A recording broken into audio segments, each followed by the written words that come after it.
What's up guys, on this channel today I'll be giving you an exclusive look at the iPhone 8 China edition. Let's go ahead and unbox the latest creation from my friends over in China, their take on the iPhone 8 months in advance before it's even out. They've been doing this for a very long time, and on this channel I'm sure you're familiar with it. We've got reviews of the SE, 6, 6S, even the iPhone 7 and 7 Plus, and most recently the Galaxy S8 clone editions, and they're pretty good actually. I'd say one-to-one design-wise. It's the software that gives it away, but in any case, let's go ahead and see the Chinese version of the iPhone 8 and how it is. Alrighty guys, let's take a look at what these absolute madmen have done. They've released a phone based on a product Apple hasn't even released yet. Very, very curious how this one's gonna work out with the new redesign and everything. Always packaged like they're smuggling something over the border, that's for sure. Let's go right in the middle here. Alrighty, here it is. Ooh. Nice. Product red iPhone 8. They even included a screen protector for a 4.7-inch iPhone. All right, a little pointless there. And here it is. Take a look at that, guys. Wow, I gotta give them props for the well-made packaging, that's for sure. It looks very, very good. The text is pretty similar. It's using the new San Francisco font. They're really nailing down these little details that give away a fake iPhone. Wow, if you look closely, iPhone 8 in red, 128 gigabytes, designed by Apple in California. Even a model number that I don't believe belongs to anything. Current ones start with a 5, A15. And oh man, this is where the details start faltering. Look at that. It's sideways a little bit. Apple would never do that, and it's cut off. But iPhone 8, AirPods with remote and mic, lightning to USB cable. Cool, cool. All right, so there is the red one. I gotta say, it looks very, very good. I like the packaging. They did well. Now I have another color here too I'm gonna unbox. Let's take a look at these. I believe there's a gold one in here and a silver, I think. All right, nice. There's the silver one, and doesn't have the product red. Very, very good attention to detail. I noticed that the text placement has changed when that logo's not in there. The color is coordinated with the color of the device on the side, so very nice. They really need to fix the mistake with the misaligned text though. Okay, let's go ahead and unbox the red one just because I think it looks the best here. So hopefully the product inside has that same attention to detail. And here it is, guys, the moment we have been waiting all 9 months for. The iPhone 8. Nice. They even copied Apple packaging now with this. This is the most well-packaged device ever. Do they have Apple stickers? Please, please tell me. Nope.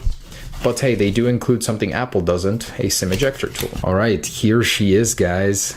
Something Apple would never do with a device without a home button is put a home button cutout on this protector, which I don't know why it needs one, but oh, everything just comes out here. So you have wired AirPods. They actually come with a lightning connector now. Dang, these guys are very crafty. And stuff you shouldn't use, these adapters. Here's what we came for, or what I bought this for. The SK concept, not the Batman one from the Galaxy. And the front looks a little funky. Let's see what's going on here. Let me peel this off. Very interesting.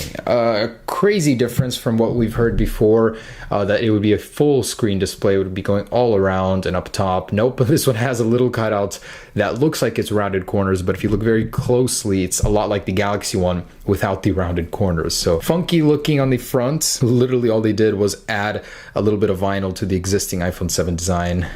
The red color is a little weird. It's like glossy. It's definitely a different shade of red. It doesn't have the matte effect going on, and it's a little more pinkish, orangish. Very interesting. The text on the back doesn't include the product red logo for whatever reason, and as you can see, it's reflective in silver, just like the Apple logo. So little tiny details here that are different than the real thing.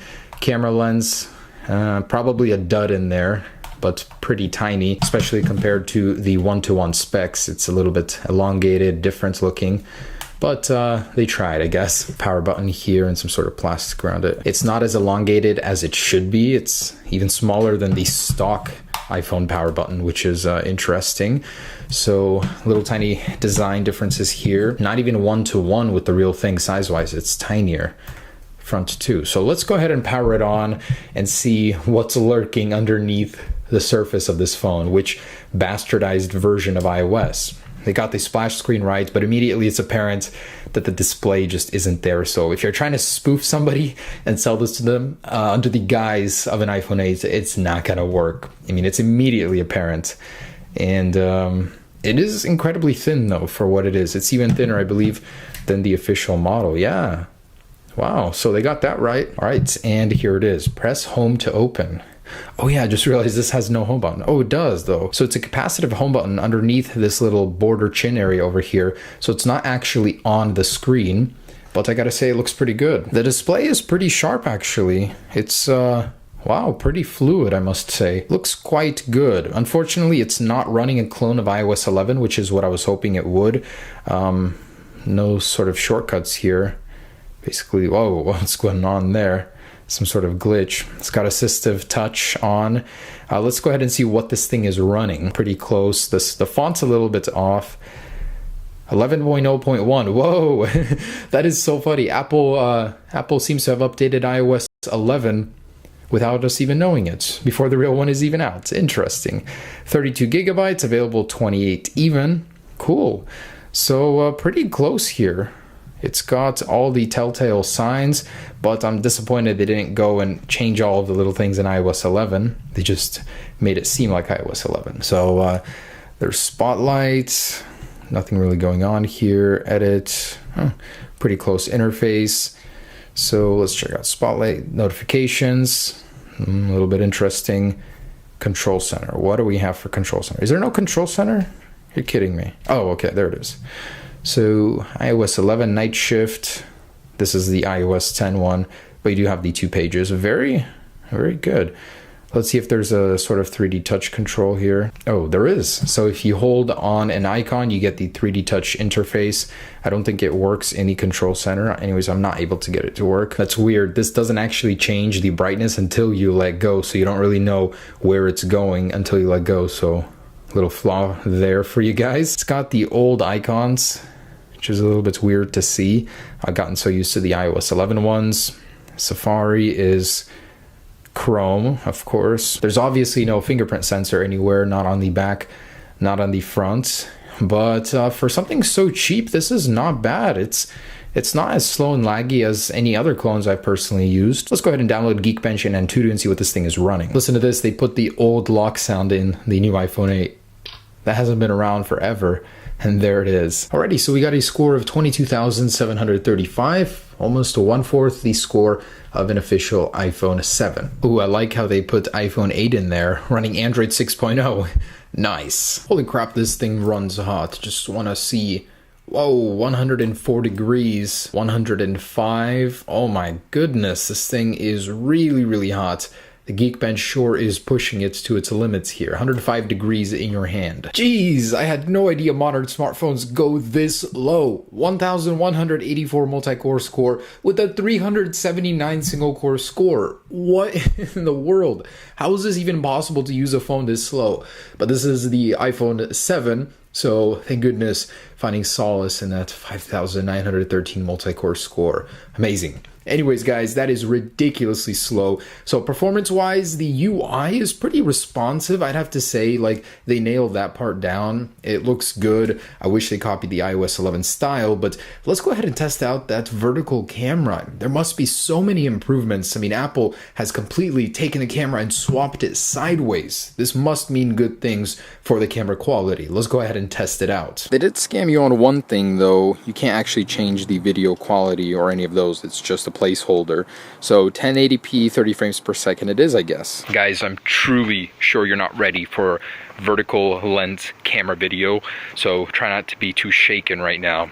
But this is the next generation of video on its side. So 1080p, let's get a little stability test in here. Looks pretty decent, I must say, on this display, that is, because it's so low resolution. I'm a little scared to see it on the computer.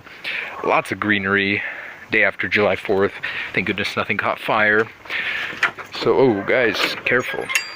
Get a little bit of low light in here. Some guy, oh damn, right on the camera.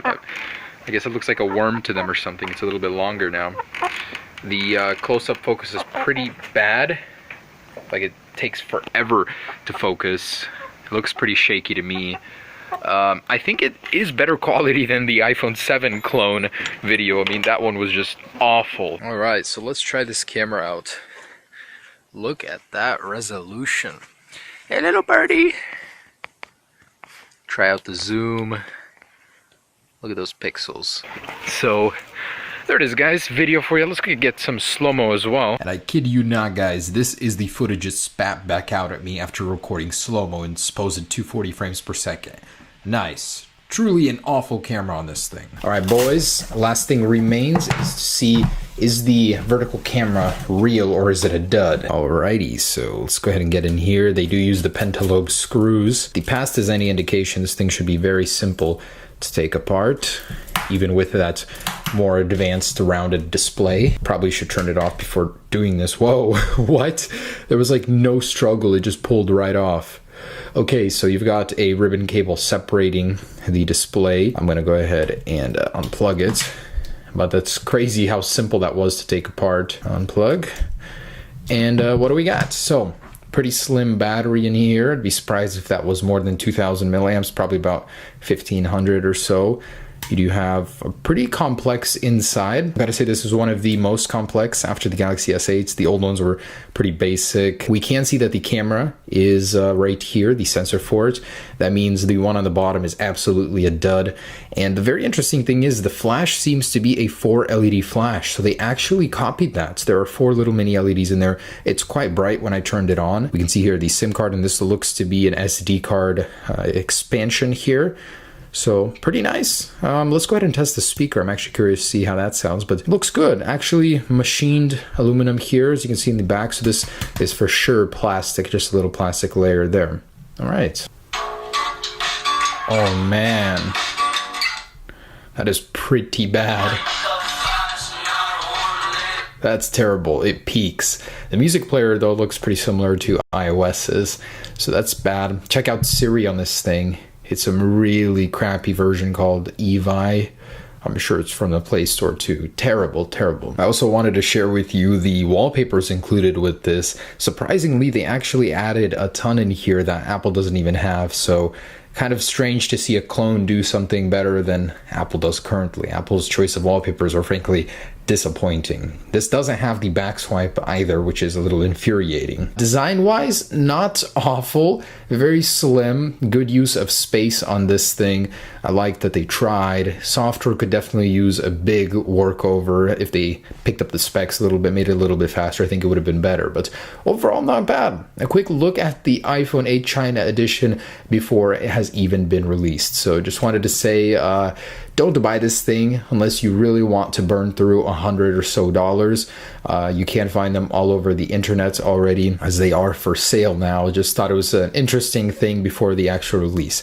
Of course, the real one, guys, is going to be so much better. It's going to have a much more legit looking camera that will actually function, a glass back, wireless charging, very nice power button, possibly Touch ID in there, a huge full screen display, the little sensor area up there.